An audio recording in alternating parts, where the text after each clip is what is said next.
For a long time I wanted to do a movie review series, but I wanted to have a unique format. I didn't want to do a generic movie review, and I also didn't want to do something where I couldn't discuss my full opinion on the movie. Man of Steel proved to be the movie that inspired my format in its first form, where I spend a video discussing the flaws with a film, then I follow it up with a video where I discuss the things done well with that same film. Problem is, I hit a snag. I found it hard to come up with consistently good content when discussing the same movie twice. Usually, I'd have tons of ideas for the first video, then the second video I'd scrounge around trying to think of anything that might work. This led to delays in video releases, so I decided to drop the 2-video format and just do one video for each movie and base whether or not it'd be looking at its flaws or looking at its achievements on which was easier for me to write. But I quickly noticed that the videos that look at the flaws did quite a bit better in views than the videos that look at the achievements. And when your videos have a view count as low as mine, you have to do whatever is necessary to get all the views you can. That brings me to my current format, and why I'm reviewing Captain America the First Avenger by looking at the flaws. Essentially, I'm playing devil's advocate in a lot of my recent reviews. It's not because I dislike the movies, but because it gets more views, and, to be perfectly honest, it's easier to poke fun at the flaws and it allows me to make a more fun video for you to watch. But I think it's important to say that at no point am I going to be talking about flaws that don't bug me. My main goal is of course to entertain, and my second goal is to give you my honest opinion of the movie. A lot of these flaws might be minor, but they are still flaws nonetheless, and bother me to a certain degree. So in the light of the reaction to my X-Men Days of Future Past review, I've equipped my reviews with a small problem alert. This is to let you know that the problem I'll be going into is not something I would consider incredibly harmful to the movie's overall quality. It is a problem, yes, but any problem with this alert is a problem that if it existed by itself, would not prevent the movie from getting a 10 out of 10 in my final rating. The reason I bring this up in my Captain America the First Avenger review is to make it clear, no matter what the title of this video, I do like this movie. And what will likely be the most controversial thing I've ever said in one of my videos, I actually like this movie a little more than X-Men Days of Future Past. Show a lot of things happening at once, remind everyone of what's going on. And with every shot, show a little improvement. To show it all would take too long. That's called a montage. Yeah, we want a montage. Wait, you know what you're doing? Yeah, I've knocked that Adolf Hitler over 200 times. Captain America was a character that many people assumed couldn't work in a modern movie. Pretty much, Captain America voices many people's opinion in the Avengers. Aren't the stars and stripes a little old-fashioned? This meant Marvel's job was particularly hard. Captain America is a character that is very easy to get wrong, as many comic book writers have proven in the past. But as other comic book writers have also proven, Captain America can be written so that not only does he work in modern times, but that he is also relevant. This is most prominent in Marvel Comics' crossover event, Civil War, where the Mutant Registration Act that had been talked about for years in the X-Men books gets revitalized as the Superhuman Registration Act, and the government requires that all superheroes surrender their secret identities and become employees of the government. Captain America makes his opinion pretty clear once the registration bill passes. This Registration Act would tear down everything we've done, destroy a century-old tradition of... I'm trying to save it, Steve. And now that I've clumsily guided this review into Civil War, I can start discussing one of the main characters in the Marvel Civil War. Spider-Man, the Marvel superhero everyone is talking about now because of a recent deal between Sony and Marvel Studios. Essentially, in the Civil War comic books, he was the middleman. He starts on Iron Man's side, but upon seeing all the implications of what registration means, he switches sides. When Captain America Civil War first started being rumored, I assumed they would simply fill in Spider-Man's role with Daredevil, since he could logically also be caught in the middle of this situation, and it would help merge the Netflix shows with the movies and make it abundantly clear that they exist in the same universe. But then, Marvel did its Phase 3 announcement revealing that Black Panther would likely take the middleman role. While this doesn't seem as clear to me how Black Panther would make a good replacement as a middleman since he's not American, and I don't see how he would likely be overall affected by this new law, at least not immediately, I was cool with it because Marvel has yet to let me down on a big event, and they picked a great actor to play the role of Black Panther. But with the news that Spider-Man will be rebooted and join the Marvel Cinematic Universe, people are talking about Spider-Man taking a role in the Civil War. My opinion, I think getting Spider-Man in that movie would be awesome, but only if he's well cast. I think both Tobey Maguire and Andrew Garfield did a great job with the role, but I want to see someone really become one with the role, like Hugh Jackman as Wolverine or Robert Downey Jr. as Iron Man. I can't imagine anyone playing those roles after them. And while seeing Spider-Man in the Civil War would be great, I would rather they take more time and really nail the character rather than take less time just to get him in there. But I should probably get on with this movie review. So here are the flaws with Spider-Man, the 10th Avenger. Wait a minute, was that the right movie?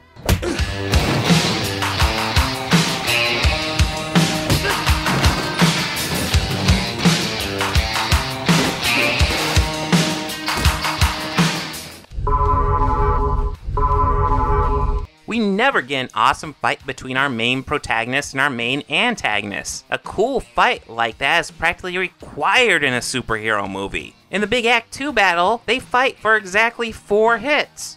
Test your might. Fight! You got no idea. Have him die.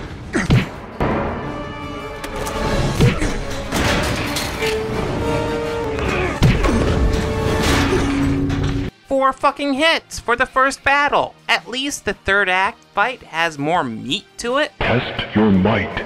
Fight!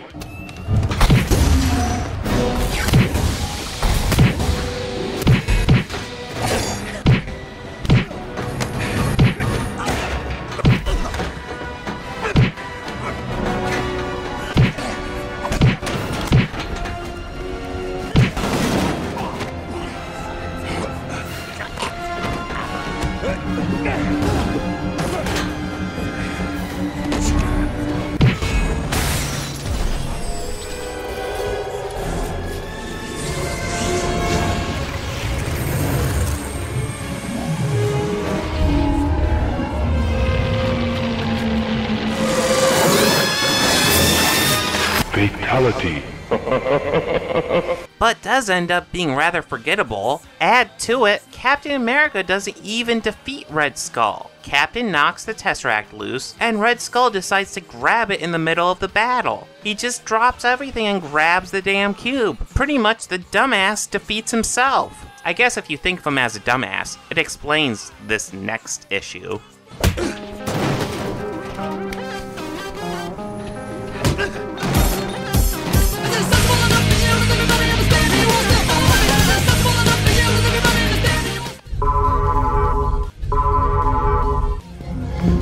Not come all this way for safety, Doctor. I know Red Skull is evil and all, but why wouldn't he want to play it safe?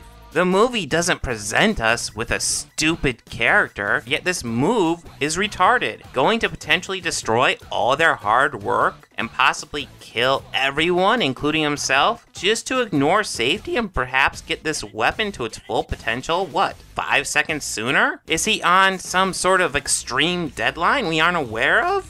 Never go full retard.